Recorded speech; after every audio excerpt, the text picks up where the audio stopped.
So again, we want to recall that the problem with microvascular dysfunction is really endothelial dysfunction. And the problem with microvascular dysfunction is that it's associated with and leads to even more oxidative stress and reactive oxygen species.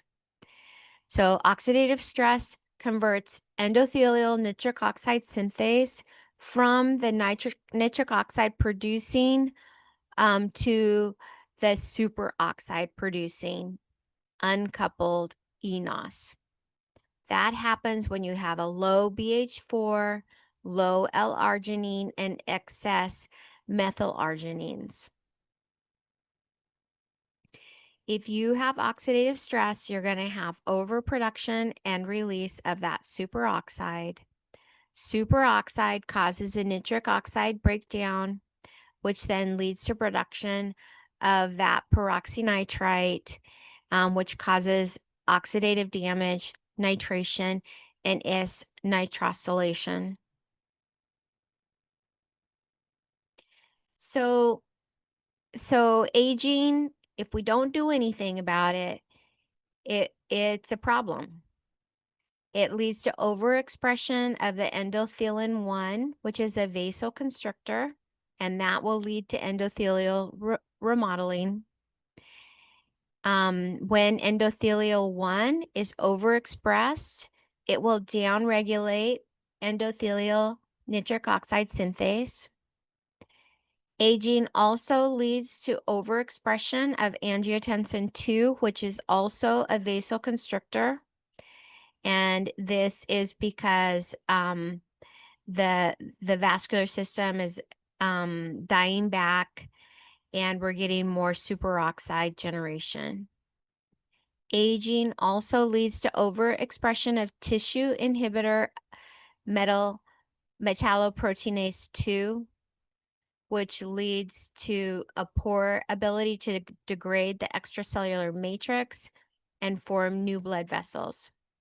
And so if we just let ourselves go, then we go down the drain. So that's why epigenetics is nice, because we don't have to just let ourselves go.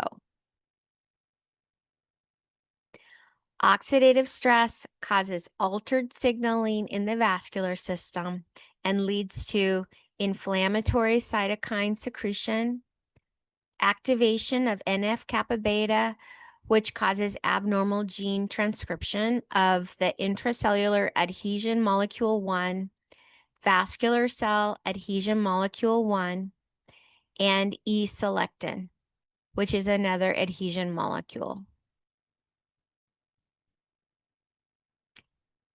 Everything starts with oxidative stress. Oxidative stress is caused by toxins. It could be pollution, chemicals, tobacco, alcohol, drugs, heavy metals. It's caused by infections, high stress, lack of exercise, a diet that's high in processed foods, and poor quality sleep. So here we have a picture of how oxidative stress influences the endothelium. When we have oxidative stress, we get reactive oxygen species. We have the pre-programmed cell death of the endothelium. We have increased monocyte chemoattractant protein 1, which regulates the migration of monocytes and macrophages into the vascular endothelium. We have more NF-kappa beta. We have more stickiness with increased ICAM1 and VCAM1. We have less endothelial nitric oxide synthase, mRNA, and we have total loss of nitric oxide. The same time, there's more contracting factors. We have increased endothelin 1 and angiotensin 2, which are both contracting the blood vessels. We have less angiogenesis, so less formation of new blood vessels. And we have proliferation of the vascular smooth muscle cells that makes stiffness in the microvessels.